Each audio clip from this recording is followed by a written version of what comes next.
Hello दोस्तों, कैसे हैं आप सब लोग। और पेंडुलम वीडियो पे आपका स्वागत है। आज हम पढ़ेंगे 6 जून 2020 के डेली करंट अफेयर्स। तो चलिए स्टार्ट करते हैं हम लोग सेशन को।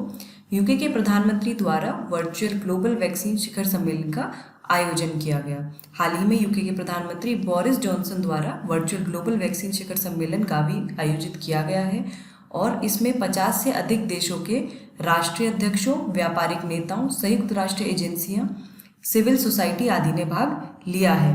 भारत की ओर से प्रधानमंत्री नरेंद्र मोदी ने सम्मेलन को संबोधित करते हुए अंतर्राष्ट्रीय वैक्सीन गठबंधन को 15 मिलियन अमेरिकी डॉलर देने की बात भी कही है।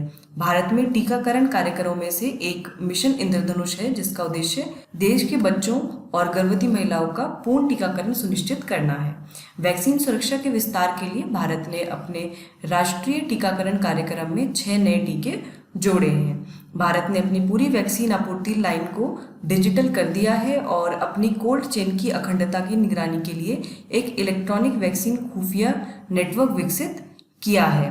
भारत टीकों का विश्व में अग्रणी निर्माता है और यह विश्व के लगभग 60% बच्चों के टीकाकरण में योगदान करता है। और जो सीरम इंस्टीट्यूट है पुणे का, वह सबसे ज़्यादा जो टीका है, जो वैक्सीन्स हैं, उनको डेवलप करता है। अंतर्राष्ट्रीय वैक्सीन गठबंधन गावी की बात करें तो यह दुनिया के सबसे गरीब देशों में रहने वाले बच्चों के लिए नई और अप्रयुक्त टीकों की पहुंच में सुधार करने के लिए 2000 में बनाया गया एक अंतर्राष्ट्रीय संगठन है। इसका मुख्यालय जेनेवा स्विट्जरलैंड में है और इसके संस्थापक bill and Melinda Gates foundation हैं। तो ये बहुत ही इम्पोर्टेंट गठबंधन है, हो सकता है कि ये इससे क्वेश्चन पूछा जाए।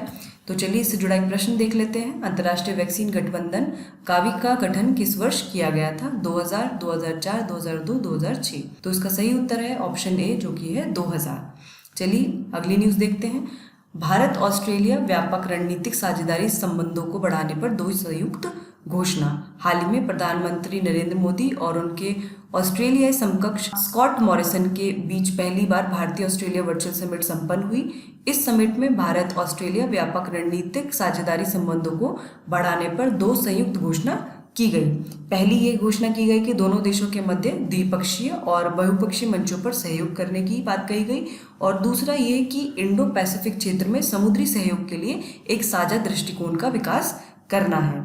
क्योंकि ये जो इंडो पैसिफिक जो क्षेत्र है, इसकी अगर हम बात करें तो ये इसका बहुत ही सामरिक महत्व है, ना कि केवल भारत के लिए। अन्यथा जो भी इंडियन ओशियन में जो भी इस क्षेत्र में जितने भी कंट्रीज़ हैं, सभी के लिए वो बहुत ही महत्वपूर्ण है।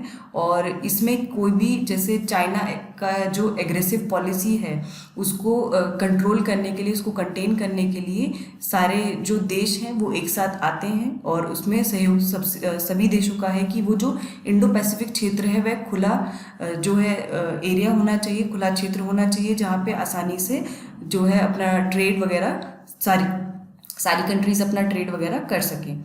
इसके अतिरिक्त दोनों देशों के मध्य 7 समझौते ज्ञापन हस्ताक्षर किए गए हैं। इन ज्ञापनों में साइबर और साइबर सक्षम क्रिटिकल टेक्नोलॉजी सहयोग पर फ्रेमवर्क व्यवस्था, खनन के क्षेत्र में सहयोग और महत्वपूर्ण और सामरिक खनिजों का प्रसंस्करण, म्यूचुअल लॉजिस्टिक सपोर्ट के संबंध में व्यवस्था, रक्षा विज्ञान और प्रौद्योगिकी, सार्वजनिक प्रशासन और शासन सुधार के क्षेत्र में सहयोग, व्यावसायिक शिक्षा और प्रशिक्षण में सहयोग और जल संसाधन प्रबंधन पर सहयोग आदि क्षेत्र शामिल हैं। तो चलिए इससे जुड़ा एक प्रश्न देखते हैं। हाल ही में भारत ऑस्ट्रेलिया के मध्य किस विषय पर समझौता ज्ञापन पर हस्ताक्षर किए गए हैं? जल संसाधन प्रबंधन, साइबर और साइबर सक्षम क्रिटिकल टेक्नोलॉजी सहयोग, खनन, उपरोक्त सभी। तो इसका सही उत्तर है ऑप्शन डी, उपरोक्त सभी विषयों पर समझौता ज्ञापन पर हस्ताक्षर किए गए हैं भारत और ऑस्ट्रेलिया के मध्य। चलिए अगली न्यूज़ देखते हैं। जाने माने फिल्म निर्माता व निदेशक बासु चटर्जी का हाल ही में निधन हो गया है और वे 93 वर्ष के थे। भारत के प्रधानमंत्री और फिल्म जगत ने उनके निधन पर संवेदना व्यक्त की है। बासु चटर्जी संवेदनात्मक सहज फिल्मों के निर्माण के लिए प्रसिद्ध थे, जिसमें छोटी सी बात, रजनीगंधा, चितचोर, पिया का घर, शौकीन और खट्टा मीठा आदि प्रमुख हैं। तो चलिए इससे जुड़ा एक प्रश्न देखते हैं, क्योंकि जो भी पर्सनालिटी न्यूज़ में रहती हैं उससे प्रश्न आने के पूरे चांसेस हैं। तो हाल ही में बासु चटर्जी का निधन हो गया है। वे किस क्षेत्र से संबंधित थे? राजनीति, फिल्म निर्माण, चित्रकार या लेखन? तो सही इसका जो उत्तर है वो ऑप्शन बी है, वो फिल्म निर्माता थे। चलिए अगली न्यूज़ देखते हैं। सरकार ने ट्यूलिप पहल का शुभ आरंभ किया है। हाल ही में मानव संसाधन विकास मंत्री रमेश पोखरियाल निशंक और शहरी कार्य मंत्री हरदीप सिंह पुरी ने संयुक्त रूप से ट्यूलिप पहल का शुभ आरंभ किया है। यह मानव संसाधन विकास मंत्रालय और शहरी कार्य मंत्रालय की संयुक्त पहल है।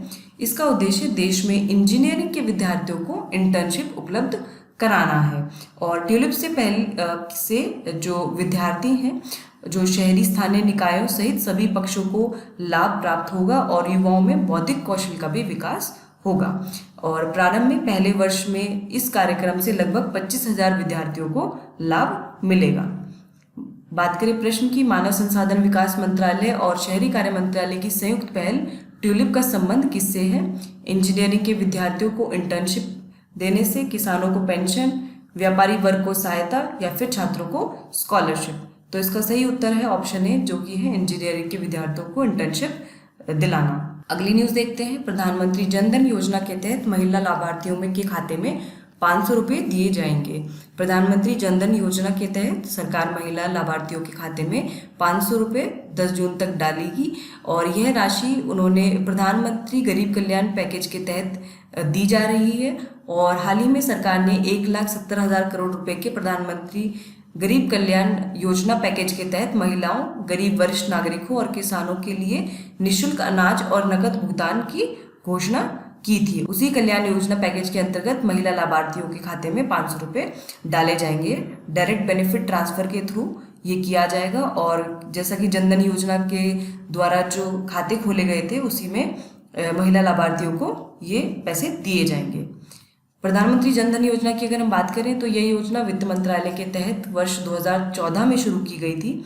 इस योजना का प्राथमिक उद्देश्य गरीब लोगों को बैंक खाते तक पहुंच प्रदान करना है और यहाँ पे जीरो बैलेंस अकाउंट खोला जाता है। इस योजना में भारत के शहरी और ग्रामीण दोनों क्षेत्र शामिल हैं और इस योजना के तहत जो प्रधानमंत्री जनधन योजना है उनको रुपे कार्ड भी दिया जाता है। तो चलिए इससे जुड़ा एक प्रश्न देखते हैं। प्रधानमंत्री जनधन योजना के तहत जून में महिला लाभार्थियों के खाते में कितने रुपए डाले जाएंगे? 400, 700, 800 या 500? तो इसका सही उत्तर है ऑप्शन डी, जो कि है 500 रुपये। चलिए अगली न्यूज देखते हैं। सांख्यिकी और कार्यक्रम कार्यान्वयन मंत्रालय द्वारा आवधिक श्रम बल सर्वेक्षण जारी।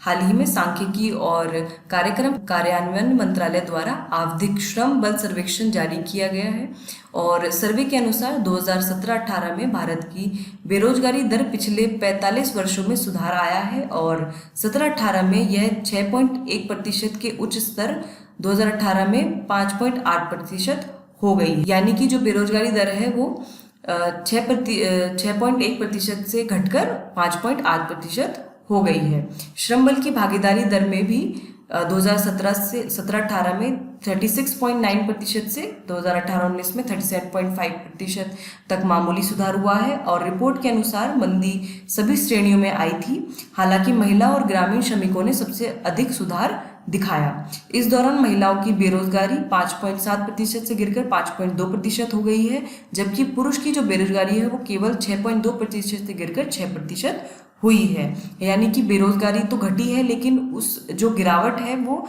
उसमें ज़्यादा अंतर नहीं आया है। 2018-19 में शहरी बेरोजगारी अभी भी 7.7% के उच्च स्तर पर थी। 2017-18 में 7.8% से मामूली गिरावट हुई, जबकि ग्रामीण बेरोजगारी 5.3% से 5% तक गिर गई। आवधिक श्रम बल सर्वेक्षण PLFS जो है इसको राष्ट्रीय नमूना सर्वेक्षण संगठन NSSO national sample survey organisation द्वारा 2017 में लॉन्च किया गया था और श्रम बल को उन लोगों के रूप में परिभाषित किया जाता है जो काम कर रहे हैं या काम की तलाश कर रहे हैं या काम के लिए उपलब्ध हैं। तो यह भी एक महत्वपूर्ण डेफिनेशन है कि श्रम बल आखिर किसको कहा जाता है। तो जो लोग काम कर रहे हैं या काम की तलाश में हैं या काम के लिए उपलब्ध हैं वो सिर्फ श्रम बल की श्रेणी में आएंगे। तो चलिए इससे जुड़ा एक प्रश्न देखते हैं। आवधिक श्रम बल सर्वेक्षण को राष्ट्रीय नमूना सर्वेक्षण संगठन द्वारा किस वर्ष लॉन्च किया गया था? 2015, 2013, 2017 या 2011? तो इसका जो सही उत्तर है वो ऑप्शन सी है, जो कि है 2017। तो चलिए अगली न्यूज देखते हैं। नेशनल ग्रीन ट्रिब्यूनल ने LG पॉलीमर इंडिया को विशाखापट्टनम में गैस रिसाव के लिए पूर्ण उत्तरदायित्व माना है।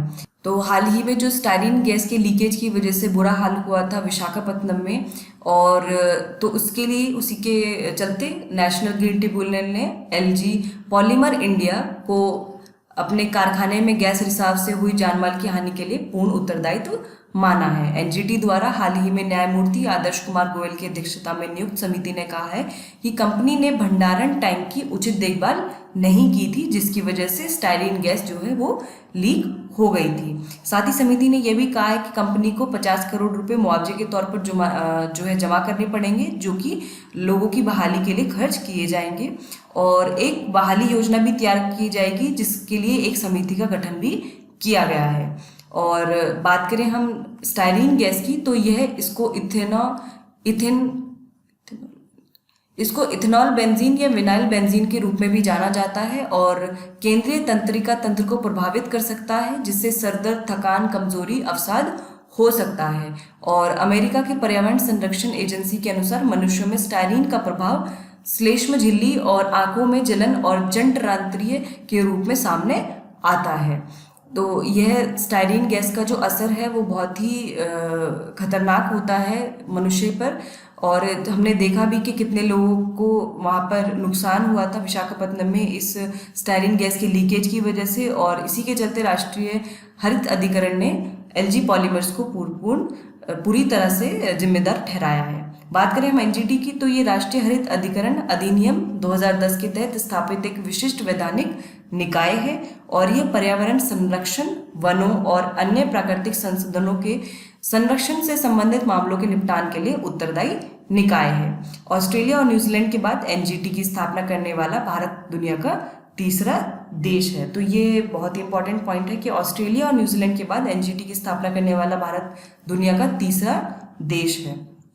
चलिए इससे जुड़ा एक प्रश्न देखते हैं। भारत के अतिरिक्त किस अन्य देश में राष्ट्रीय हरित अधिकरण का गठन किया गया है? तो ऑस्ट्रेलिया, न्यूजीलैंड, ब्रिटेन, ए और बी दोनों। तो इसका सही उत्तर है ऑप्शन डी, यानी कि ऑस्ट्रेलिया, न्यूजीलैंड ने भी राष्ट्रीय हरित अधिकरण का गठन किया हुआ है। चलिए अगली न्यूज देखते हैं। केंद्र सरकार ने कोविड-19 प्रबंधन सूचकांक जारी किया है। हाल ही में केंद्र सरकार द्वारा 10 राज्यों के विश्लेषण के आधार पर कोविड-19 प्रबंधन सूचकांक जारी किया गया। यह सूचकांक सक्रिय मामले, बरामद मामले और मृत्यु दर जैसे पैरामीटर पर आधारित है। इस सूचकांक की सूची में जो शीर्ष स्थान प्राप्त किया है वो राजस्थान ने प्राप्त किया है। इस राज्य में कोरोना के सकारात्मक मामले लगभग 10,000 हो गए हैं, लेकिन सक्रिय मामलों का ग्राफ लगातार घट रहा है। अब राज्य में केवल 2,699 सक्रिय मामले व मृत्यु दर 2.16% है, जो राष्ट्रीय औसत दर से काफी कम है। राज्य में कोविड-19 के बारे में जागरूकता बढ़ाने के लिए स्वास्थ्य मित्र प्रत्येक गांव में नियुक्त किए गए हैं। बात करें स्वास्थ्य मित्र की, तो ये क्षेत्र का मूल निवासी है और समुदाय में बीमारी संकेतकों और लक्षणों की प्रकृति की पहचान करके उनकी मदद करने और उनका मार्गदर्शन करने के लिए व जागरूकता पैदा करने के लिए उन्हें प्रशिक्षित किया गया है। तो स्वास्थ्य मित्र की मदद से उन्होंने लोगों में जागरूकता फैलाई, जिसके कारण जो सक्रिय मामले हैं वो कम रहे और जो मृत्यु दर है वो भी जो औसतन जो पूरा नेशनल लेवल पे है उससे कम है राजस्थान में, और राजस्थान ने इसलिए सूचकांक में टॉप किया है। तो चलिए इससे जुड़ा एक प्रश्न देखते हैं। हाल ही में केंद्र सरकार द्वारा जारी कोविड-19 प्रबंधन सूचकांक में किस राज्य ने टॉप किया है? राजस्थान, उत्तर प्रदेश, केरल और गुजरात। तो सही आंसर है, आपको पता है, राजस्थान। तो चलिए हम लोग अगली न्यूज देखते हैं। केंद्रीय रोजगार गारंटी परिषद की 21वीं बैठक संपन्न। हाल ही में केंद्रीय रोजगार गारंटी परिषद की 21वीं बैठक वीडियो कॉन्फ्रेंसिंग के माध्यम से संपन्न हुई। बैठक में सरकार ने मनरेगा एक्ट 2005 के तहत किए गए कार्यों पर प्रकाश डाला। सरकार ने वित्तीय वर्ष 2020-21 के लिए मनरेगा के तहत 61,500 करोड़ रुपए आवंटित किए थे। यह अब तक का सर्वाधिक आवंटन है। केंद्रीय रोजगार गारंटी परिषद की अगर हम बात करें तो मनरेगा की धारा 10 के तहत केंद्रीय परिषद का गठन किया गया है। इसकी अध्यक्षता ग्रामीण विकास मंत्री द्वारा की जाती है। यह परिषद केंद्र सरकार को मनरेगा से संबंधित मामलों पर सलाह भी देती है। तो चलिए इससे जुड़ा एक प्रश्न देखते हैं। केंद्रीय रोजगार गारंटी परिषद की अध्यक्षता कौन करता है? रक्षा मंत्री, प्रधानमंत्री, ग्रामीण विकास मंत्री या गृह मंत्री? तो ग्रामीण विकास मंत्री, सी ऑप्शन सही उत्तर है। कि ग्रामीण विकास मंत्री जो है वो केंद्रीय रोजगार गारंटी परिषद की अध्यक्षता करते हैं, और ये जो केंद्रीय रोजगार गारंटी परिषद है इसे मनरेगा एक्ट के तहत जो है स्थापित किया गया था। चलिए हम लोग अगली न्यूज़ देखते हैं। 5 जून को विश्व पर्यावरण दिवस मनाया जाता है। तो हर साल 5 जून को विश्व पर्यावरण दिवस मनाते हैं। यह दिन हमारे पर्यावरण की सुरक्षा के लिए जागरूकता और कार्रवाई को प्रोत्साहित करने के लिए संयुक्त राष्ट्र द्वारा अनुमोदित है। विश्व पर्यावरण दिवस 2020 का विषय है जैव विविधता का उत्सव, सेलिब्रेटिंग बायोडाइवर्सिटी, जो तत्कालिक और अस्तित्व दोनों से जुड़ा विषय है। पहली बार 1974 में विश्व पर्यावरण दिवस मनाया गया था, और हम सभी जानते हैं कि पर्यावरण की कितनी अहम भूमिका है हमारे जीवन में। अगर पर्यावरण नहीं होगा तो हमारा भी कोई अस्तित्व नहीं रहेगा। तो इसलिए अपने जो आसपास का जो एनवायरनमेंट है उसको सेफ रखिए, कम पोल्यूशन करिए, जो भी आप कर सकते हैं आप अपनी तरफ से कोशिश करिए, उस चीज़ को समझिए कि पर्यावरण का क्या महत्व है हमारे जीवन में। और कोई भी दिन ऐसा एक साल में बनाने से नहीं काम चलेगा। हम लोग को हर दिन विश्व पर्यावरण दिवस मनाना होगा, हर दिन पर्यावरण के बारे में सोचना होगा, सस्टेनेबल डेवलपमेंट के बारे में सोचना होगा, और तभी हम सभी के लिए वो बहुत ही अच्छा रहेगा, और आने वाले जनरेशन के लिए भी हम कुछ अच्छा करके जाएंगे। चलिए इससे जुड़ा एक प्रश्न देखते हैं। विश्व पर्यावरण दिवस 2020 का विषय क्या है? बीट प्लास्टिक पॉल्यूशन, वैश्विक तापन, जैव विविधता का उत्सव, पर्यावरण और जैव विविधता। तो इसका सही उत्तर है ऑप्शन सी, जैव विविधता का उत्सव। तो दोस्तों हमने यहाँ पर जो डेली करंट अफेयर्स हैं 6 जून के वो पढ़ लिए हैं, और मैं उम्मीद करती हूँ कि आप रोज़ाना डेली करंट अफेयर्स फॉलो कर रहे होंगे और आपको इससे बहुत कुछ सीखने को मिल रहा होगा और आपकी प्रिपरेशन अच्छी हो रही होगी। और अगर आपको ये सेशन पसंद आया हो तो इसे लाइक करें, ज़्यादा से ज़्यादा शेयर करें, और आप अपने व्यूज़ जो है कमेंट बॉक्स में मेंशन कर सकते हैं। कोई भी ऐसी बात है जो आपको नहीं समझ में आई हो न्यूज़ से रिलेटेड, या फिर कैसे करंट अफेयर्स की प्रिपरेशन करें, तो उससे जुड़ा कोई भी सवाल है तो वो आप पूछ सकते हैं।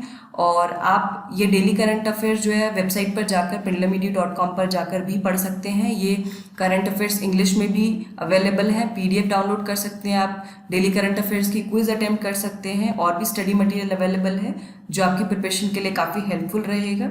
और इसी तरह हमारे साथ जुड़े रहिए। All the best. Thank you so much.